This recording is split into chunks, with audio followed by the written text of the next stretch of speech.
So I was lucky enough to recently be asked to do a lockdown tune. It's only a cover, but it came a little bit out of the blue, and I was both honoured and a little bit surprised. But it's actually with well, my one friend from school left. I haven't got any other friends from school.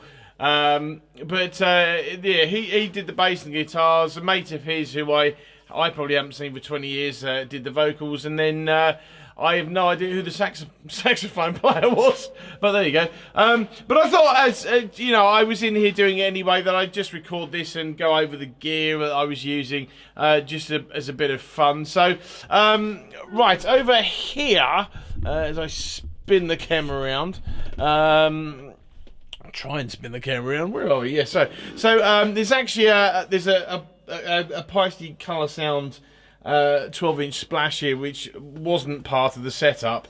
It's just that I had all the black cymbals on here to do a video beforehand, and it seemed a little pointless taking it off and putting it on the floor like I did the rest of them. So that was redundant. So it's here, but it's not been used. So the first cymbal I actually used was an 18-inch Avidus, which has been used as a crash in this instance, and I picked this really for no other reason than the other three crashes on here are kind of they're sort of quite sort of thin and a bit dark, whereas this was a lot. I wouldn't say brighter. Well, it's brighter, but not bright in itself. So I mean, if you've not sort of come across the Avidus line, they're basically they're a remake of like the original sort of old A's, and sort of I think 50s and 60s sort of A's.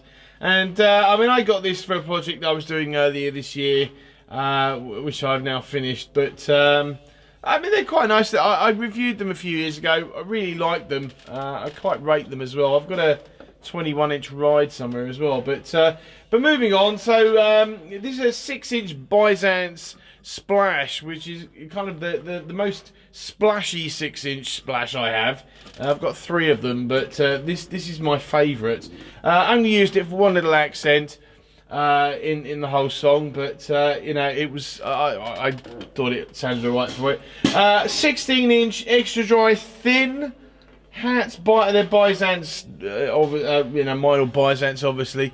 But yeah, these I ummed and ahed about these, and I put these on and was very seriously thinking about changing them out, because I thought that I think they have a tendency to sometimes be a little bit crunchy.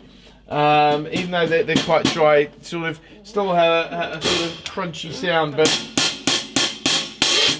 so I mean, it's dark and it's low pitched, but there is this sort of crunch to them. But I mean, I didn't bother putting a hi-hat mic on here. I was thinking about it, but I thought I wouldn't bother.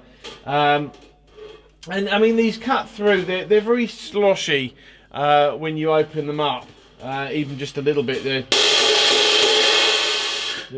very sort of sloshy, very sort of quite brash, really. But I mean, I kept them on there, and I quite liked how I did a run through before I actually started tracking, and they didn't sound too bad. They kind of mixed in with the rest of the track and the rest of the kit, so I left them. So you've got the 18-inch. I can remember when. Yeah, this is the Sand Medium. It's the first of the Benny Greb crashes, really. And a nice dark sound. A lot of spread. I mean, not hugely dark, but dark enough, you know. And that's the Avidus. So you see between the two, it's quite a. You know, quite a comparison. Quite a difference in the sounds. So, just moving over to the ride cymbal. I only use this in one little part of the track. I do like this ride. It's the Benny Greb Sand ride, by the way. I do like this ride. I find that it's sometimes quite specific. You need to be quite specific with what you use it for. But I thought in this track, it's got a lovely bell actually. It's got quite a nice ping and a bow sound, but you also get quite a sort of a dark wash behind it as well. And I mean, the dark wash tends to get eaten up by the rest of the track, so it's not so bad. You can't really hear that, but it's there and you can feel it. So just moving, let's move the camera around. That's a bit better, isn't it? So the 8-inch, it's an 8-inch Byzance Splash. I actually only put it on there originally just because I wasn't going to put it on the floor. I wouldn't normally mount a Splash down there, but I actually had, in fact, I had this 18-inch China down there originally on the black cymbal setup, but I put it there. Not really intending to use it, but I did actually use it again just the once at the end of a fill. A 19-inch thin dark K, and I originally had just the two Meinl crashes up, and I listening to me playing the song, and it's the two Meinls. They're different, but it sounded like I was just hitting 18s, which obviously I was, but it kind of sounded like I was hitting two 18s in the track, and I thought it just needed something a little bigger rather than a little smaller. So I dug out the 19 thin, and I think it provided a nice sort of contrast between the 18s, and obviously, as I said, the Avidus is an 18 as well, but it's a different pitch in it. And then the last one over here is the 18-inch thin Sound Crash. Again, it's the second Benny Greb crash, and it's a little thinner, a bit more spread, and arguably a little darker than the other one as well. So that's for the cymbals. The kit. Right, so I've got a second snare here, but I didn't actually use it, so I won't even bother going over it. So the snare is a Donette. Well, it's actually it's not. It's a George Way. I think it was a walnut. That's terrible, isn't it? I can't remember. I think it's a walnut, and it's a 14x10 if I remember correctly. And if it's not, I'll put something on the screen. But I mean, I tried to use this for some recording I did earlier on this year, and in fact, it was the first. I think it was the first snare drum that I dug out for that earlier recording, and it just didn't work. And I think it may be me, but this has got the beer tap throw off on it, which I do like. But I found that this drum isn't one to. In fact, I remember when I gigged this, actually, I swapped it out halfway.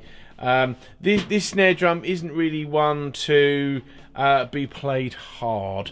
And this track, as you will hear, is not a it's not a hard sort of bashing track or anything like that.